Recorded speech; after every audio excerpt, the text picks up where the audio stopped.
In graph number 4, we're graphing the precipitation in the 2 warmest months of the year. So we're going to go on our data sheet. We're going to go to the precipitation tab. And if we remember back from our graph, we have to look back from our previous graph. That was our 2 warmest months. Make sure that we have the 2 correct warmest months. In my case, it's July and August. You need to make sure that it's the right ones from your graph that you graphed in graph number 3. I'm going to come over here, and then once again, we only need to show those particular dates. Now remember, we were not graphing 1903 in any of the other graphs, so we're not going to graph it in this one either. We're going to hide 1903. We're going to hide the column here, and I only need July and August because those were my 2 warmest months. So I'm going to hide the rest of these columns. So now I have the amount of precipitation in the months of my 2 warmest months by year.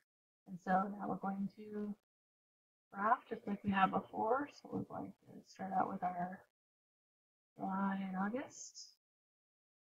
I'm going to insert my chart. I'm going to add my x-axis again.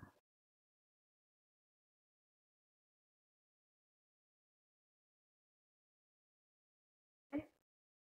And then because once again, this is all precipitation, so we don't need to have 2 different axes. So now I can go in and put in my titles. So this one's going to be very similar to this one. So I'm going to copy that title. That's over here.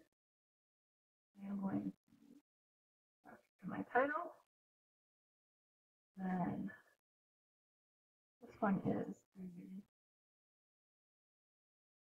the precipitation for 2 warmest months on average.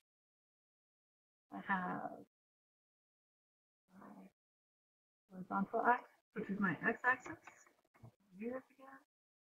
And I have my vertical axis here is my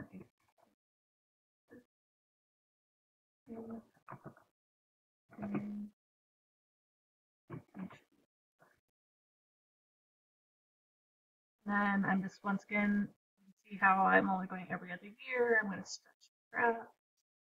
My years in there, legible. I'm going to take a picture, and then I'll upload that, and this will be graph number 4.